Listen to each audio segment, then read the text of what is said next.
There are places in your life that you don't think twice about. Places that feel routine. Places that feel safe. A fast food restaurant late at night. Fluorescent lights buzzing overhead, the smell of grease soaked into everything. Teenagers behind the counter, laughing, complaining, watching the clock, just waiting for closing time. It's the kind of place you've been to 100 times, and nothing ever happens there. Until one night, it does. November 17th, 1978, Speedway, Indiana. Inside a Burger Chef restaurant. 4 employees are working the closing shift. It's just another Friday night. Nothing unusual, nothing out of place until something changes. And by the time anyone realizes it, they're already gone. No struggle, no chaos, no clear sign of what happened, just an empty restaurant. An open register, and a silence that shouldn't have been there. And what happened next may have erased the truth before anyone even knew they needed to look for it. Welcome back to the Pine Grove Briar, where we dig into the stories that just don't sit right. The ones that linger long after they're over. In this case, it's one of the most frustrating you'll ever hear, because it feels like the answer was right there, within reach, and somehow it slipped away. Now let's slow this down, because context matters. It's 1978.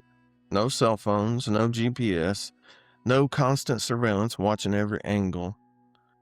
If something happened, you didn't know it immediately. You just waited. Speedway, Indiana, quiet, working class, predictable. The kind of place where routines don't get broken. Where a teenager working a late shift wasn't something to worry about. And Burger Chef wasn't some kind of small operation. At its peak, there were hundreds of locations. And it was a direct competitor of McDonald's. Families ate there. Teenagers worked there. It was familiar. And familiarity creates comfort. Comfort creates trust. And trust is what makes this case so unsettling. Because nothing about that place on that night should have felt dangerous.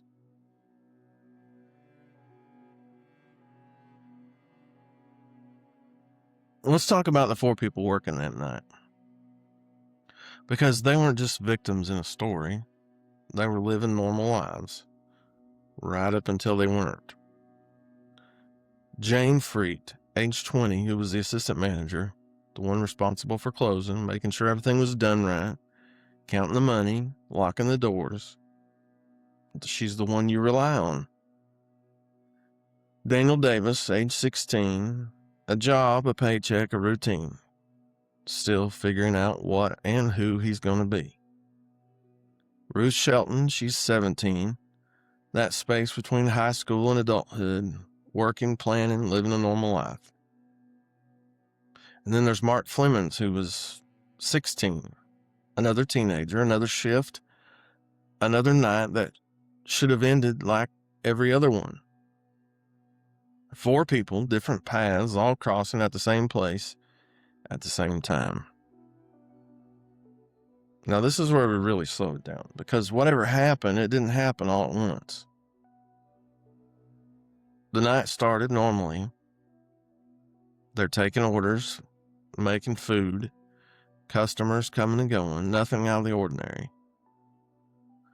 But at some point, something changes. We don't really know exactly when, and we don't know exactly how, but we do know this. By the time the later customers arrive, something is wrong.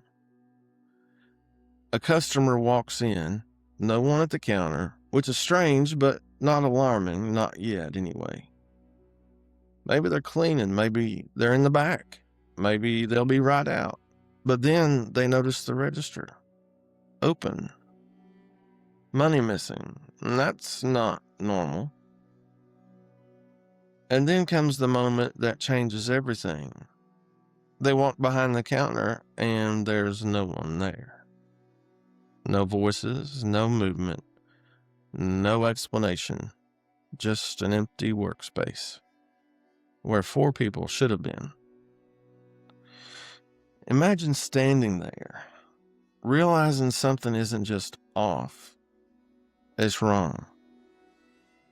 And at that moment, no one realizes they're standing in the middle of something far bigger than a robbery. Let's take a quick pause. If you spend time outdoors, you know bad camo sticks out instantly. Quick camo makes 3D leafy camo that actually blends in. Full camo suits, masks, gloves, everything. And you can get 25% off with code PGB promo. Go to quickcamo.com/discount/PGB promo. All right, back to it. So police are called. They arrive, and what they see shapes everything that comes next. Open register. Missing money, no obvious signs of violence, no blood, no forced entry that stands out. So they make a call. A decision. One that, at the time, probably didn't seem like a big deal. They treat it like a robbery. And then they clean the scene. They clean it. Think about that. Before confirming anything, before securing the area fully, before understanding what they're looking at, they reset it.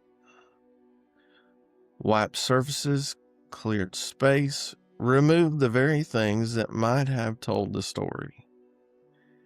And in that moment, without realizing it, they may have erased the answers. Time moves forward. Hours pass. Then a full day. And now, something becomes impossible to ignore. These 4 people didn't go home. No calls. No explanations.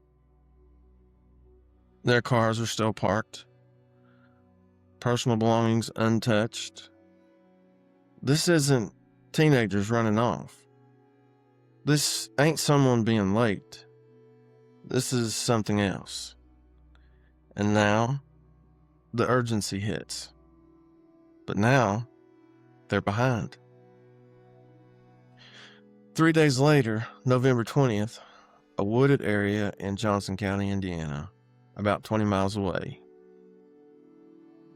And this is where the story changes, because now, there's no more uncertainty.